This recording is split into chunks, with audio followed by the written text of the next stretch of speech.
ఆదిలాబాద్ జిల్లా బోధ్ మండల కేంద్రంలోని కొట్టాల పోచమ్మ ఆలయం వద్ద ఆలయ కమిటీ సభ్యుల ఆధ్వర్యంలో ఆషాఢ మాస బోనాలు అంగరంగ వైభవంగా జరుపుతున్నారు. మహిళలు నెత్తిన బోనం ఎత్తుకుని ఒక పక్క శివసత్తుల నృత్యాలు, పోతురాజుల చిందులతో పెద్ద ఎత్తున మహిళలు పాల్గొని బోనాల పండుగను కన్నుల పండుగగా జరుపుకున్నారు. అమ్మవారికి ఆలయ కమిటీ సలహాదారులు మేరుగా భోజన మొదటి బోనం సమర్పించి బోనాలను ప్రారంభించారు. ఈ సందర్భంగా బోధ్ చరిత్రలోనే మొట్టమొదటిసారిగా బోనాల పండుగ నిర్వహించడం జరిగిందని, మహిళలు పెద్ద ఎత్తున నెత్తిన బోనం ఎత్తుకుని అమ్మవారికి మొక్కులు చెల్లించుకున్నారని, అమ్మవారి ఆశీస్సులతో బోధ్ ప్రజలందరూ పాడి పంటలతో ఆయుర ఆరోగ్యాలతో సంతోషంగా ఉండాలని కోరుకున్నారు. చరిత్రలోనే మొట్టమొదటిసారిగా ఆషాఢ మాసంలో కొట్టాల పోచమ్మ ఆలయం దగ్గర బోనాల పండుగ జరుపుకోవడం జరుగుతుంది. ఈ బోనాల జాతరకు నెత్తిన బోనం ఎత్తుకొని పోతురాజుల నృత్యాలతోటి, శివసత్తుల విన్యాసాలతోటి, డీజే తప్పుల ధర్మంతోటి బోనాలు అంగరంగ వైభవంగా జరుపుకుంటున్నాం. ఈ కొట్టాల పోచమ్మ తల్లి ఆశీస్సులతో మా బోధ్ ప్రజలందరూ పాడు పంటలతో, ఆయుర ఆరోగ్యాలతో, అష్టవిషయాలతో చల్లగా ఉండాలని ఆ కొట్టాల పోచమ్మని కోరుకోవడం జరుగుతుంది.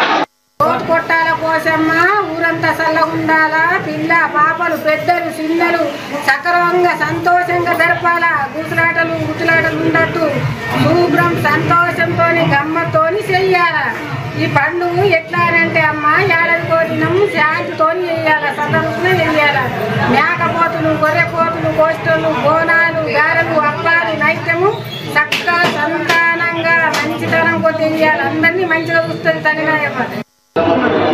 ఆషాఢ మాసాన్ని పురస్కరించుకొని బోధ్ పట్టణంలో పోచమ్మ తల్లి బోనాల జాతర చాలా ఘనంగా నిర్వహించబడుతుంది.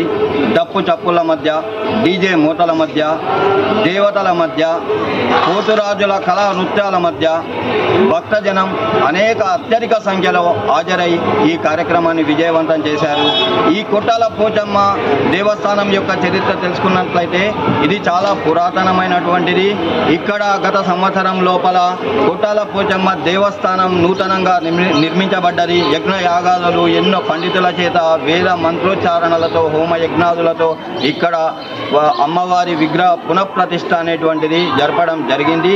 ఇట్టి కార్యక్రమం లోపల బోధ్ పట్టణం వారే కాకుండా చుట్టుపక్కల ఈ మండలానికి సంబంధించిన ప్రాంతవాసులందరూ కూడా అత్యధికంగా పాల్గొని, ముఖ్యంగా ఇందులో ఎంత గొప్పవారైన పేద నుంచి గొప్పవారి వరకు అందరూ కూడా ఇందులో పాల్గొని అంగరంగ వైభవంగా ఈ ఉత్సవాలు అనేటువంటివి